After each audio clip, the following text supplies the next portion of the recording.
Hi అండి.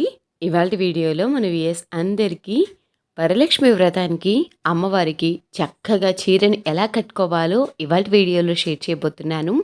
ఈ చీర కట్టుకునే విధానము ఇంట్లో ఉండే వస్తువులతోటి చక్కగా చీర కట్టుకోవచ్చు. చాలా సింపుల్‌గా, చాలా ఈజీగా అమ్మవారు మన ఇంట్లో తిష్ట వేసుకునేసి కూర్చున్నట్లుగా అనిపిస్తారు. అంత బాగుంటుంది. సో, లేట్ చేయకుండా వీడియోలోకైతే వెళ్ళిపోదాము. యాక్చువల్‌గా ఈ వీడియోకు వాయిస్ ఓవర్ అవసరం లేదు. బట్ మీకు అందరికీ క్లీన్ అండ్ క్లియర్‌గా అర్థమయ్యేటట్లుగా చెప్పాలి అనే ముఖ్య ఉద్దేశంతోటి ఈ వీడియోకు వాయిస్ ఓవర్ అయితే ఇస్తున్నాను. చీరను ఎంచుకునేటప్పుడు డబల్ కలర్స్‌లో ఉన్న చీరనైతే ఎంచుకోండి. ఇక్కడ మీరు చూసినట్లయితే నాకు బార్డర్ ఒక కలర్ ఉంది. శారీ ఒక కలర్ ఉంది. అలానే కొంగు ఇంకొక కలర్. 3 కలర్స్ అనేది ఇలా వచ్చేటట్లుగా తీసుకుంటే శారీ డ్రాపింగ్‌లో మనకు అమ్మవారు చాలా అందంగా కనపడతారనమాట. ఈ చీరని ఇక్కడ నేను చూపిస్తున్న విధంగా ఫోల్డ్ చేసేసుకోండి. చీర మరీ స్టిఫ్‌గా ఉన్నది కాకుండా తీసుకున్నట్లయితే మీకు చీర కుచ్చిళ్ళు వేయటం చాలా సింపుల్‌గా అనిపిస్తుంది. మీకు ఇలా వేయటం రాకపోతే చీరకు యథావిధిగా మీరు కుచ్చుళ్ళు వేసుకుంటారు కదా, అలా కూడా వేసుకోవచ్చు.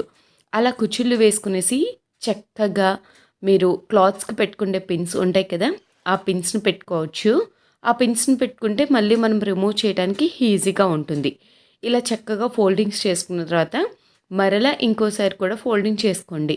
అంటే మీరు బయట చెరుకు ఎంతైతే అమ్మవారికి పడుతుందో అంత రిమూవ్ చేసేసుకునేసి, అంత వదిలిపెట్టుకునేసి చక్కగా మీరు శారీ మొత్తాన్ని ఫోల్డ్ చేసేసుకోవాలి. ఇలా మొత్తాన్ని ఫోల్డ్ చేసేసుకున్న తర్వాత మరలా ఇంకోసారి పిన్స్ పెట్టుకోండి. ఈ శారీ వచ్చేసి కొంచెం హెవీగా ఉండటంతో పాటు శారీ లెంత్ కూడా ఎక్కువగా ఉంది. కాబట్టి నేను దీన్ని 3 టైమ్స్ అయితే ఫోల్డ్ చేస్తున్నాను. మీ శారీ లెంత్‌ని బట్టి మీరు శారీని అనేది ఫోల్డ్ చేసుకోండి. ఇలా చక్కగా ఫోల్డ్ చేసుకొనేసి పైన ఉండే కుర్చీలను మొత్తాన్ని నీట్‌గా సర్దుకుంటూ పిన్స్ అనేది పెట్టుకోవాలి. ఇలా చక్కగా పిన్స్ అన్నిటిని పెట్టుకున్న తర్వాత మనకు శారీ అనేది చాలా పర్ఫెక్ట్‌గా ఈ విధంగా అయితే తయారైపోతుంది. ఇప్పుడు చీరకు కొంగును అయితే ఫోల్డింగ్ అయితే చేసుకుందాం. చీర కొంగును ఫోల్డ్ చేసుకోవటానికి ఇలా చిన్న చిన్న ప్లీట్స్ అయినా పెట్టుకోవచ్చు. మీరు పెద్ద ప్లీట్స్ అయినా పెట్టుకోవచ్చు.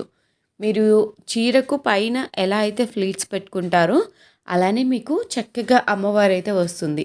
కాబట్టి మీరు ప్లీట్స్ అనేది చిన్నగా కావాలి అంటే చిన్నగా, పెద్దగా కావాలి అంటే పెద్దగా పెట్టుకోండి.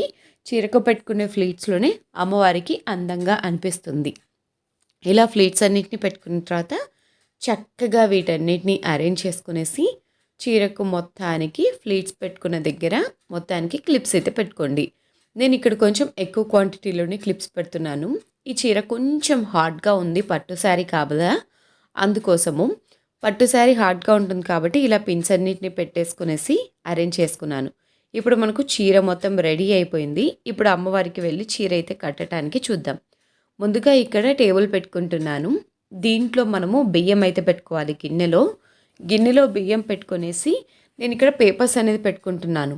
అమ్మవారికి చీర అనేది లోపలికి పెడతాం కాబట్టి బియ్యం చీరకు ఏమీ తగలకుండా ఉండటం కోసం న్యూస్ పేపర్ని కానీ పేపర్ని కానీ పెట్టుకోండి. మనం ఇక్కడ కొంగు ఒక విధంగా, కుచ్చిళ్ళు ఒక విధంగా వచ్చేటట్లుగా పెట్టుకున్నాం కదా. నేను ఇప్పుడు కొంగు అంటే ఏవైతే కుచ్చిళ్ళు వస్తాయో ఆ కుచ్చిళ్ళు వచ్చే పార్ట్ను మిడిల్‌కి వచ్చేటట్టుగా, కొంగు వచ్చే పార్ట్ ఉంటుంది కదా, అంటే లోపల సైడ్ పోయే పార్ట్ సైడ్స్‌కి వచ్చేటట్లుగా చూసుకుంటున్నాను. మీరు కావాలి అంటే మిడిల్‌కి వచ్చేటట్లయినా చూసుకోవచ్చు. కావాలి అంటే సైడ్స్‌కి వచ్చేటట్లయినా చూసుకోవచ్చు. ఎలా పెట్టుకున్నా కానీ అమ్మవారు చూడటానికి కొంచెం కళగా ఉండేటట్లుగా పెట్టుకోండి. ఇలా అన్నిటినీ అరేంజ్ చేసుకున్న తర్వాత కుర్చీలన్నిటినీ కూడా నీట్‌గా సెట్ చేసుకోవాలి. కుర్చీలన్నిటినీ ఇలా నీట్‌గా సెట్ చేసుకొనేసి పైన ఒక ప్లేట్ పెట్టేసుకోండి. పైన మనం ప్లేట్ పెట్టుకుంటే కుర్చీలు అటు ఇటు జరగకుండా ఉంటుంది. మనకు అన్‌కన్వీనియంట్ ఫీలింగ్ అనేది లేకుండా ఉంటుంది.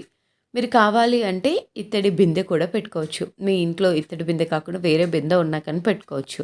నా దగ్గర ఇత్తడి బిందె లేదు. అందుకే నేను ఇలా అరేంజ్ చేసుకుంటున్నాను. దానిపైన ఒక డబ్బాను కానీ పెట్టుకొనేసి, కలశం చెంబును పెట్టుకొనేసి, కలశం చెంబుకు స్టిక్‌ని పెట్టుకోవాలి. అలానే ఇలా జాకెట్ ఫోల్డ్ క్లాత్‌నైతే శారీలో వచ్చింది అయితే కరెక్ట్‌గా కలిసిపోతుంది. నా దగ్గర శారీలో వచ్చిన బ్లౌజ్ పీస్ అనేది లేదు. అందుకే వేరే బ్లౌజ్ పీస్‌ని అటాచ్ చేశాను. మిడిల్‌లో ఒక పినీస్ అయితే పెట్టేసుకోవాలి. అటు ఇటు పెట్టుకున్న తర్వాత చక్కగా ఇలా కుర్చీలన్నిటిని అరేంజ్ చేసుకునేసి ఒక తాడునైతే కట్టేసుకోండి. నేను ఇక్కడ బ్లాక్ యూజ్ చేస్తున్నాను. మీరు అమ్మవారికి బ్లాక్ యూజ్ చేయొద్దు. వీడియో కోసం నాకు అన్‌ఎక్స్‌పెక్టెడ్‌గా ఇది ఉండటంతో దీన్ని టై చేశాను. మీరు కావాలి అంటే వడ్డానం కూడా పెట్టుకోవచ్చు.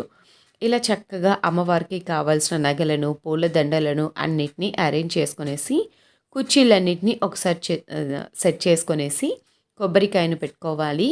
అలానే అమ్మవారి ముఖవాన్ని కూడా ఏర్పాటు చేసుకోండి. అమ్మవారి ముఖవాన్ని ఏర్పాటు చేసుకున్న తర్వాత అమ్మవారికి అందాన్నిచ్చేది జడనే కదా!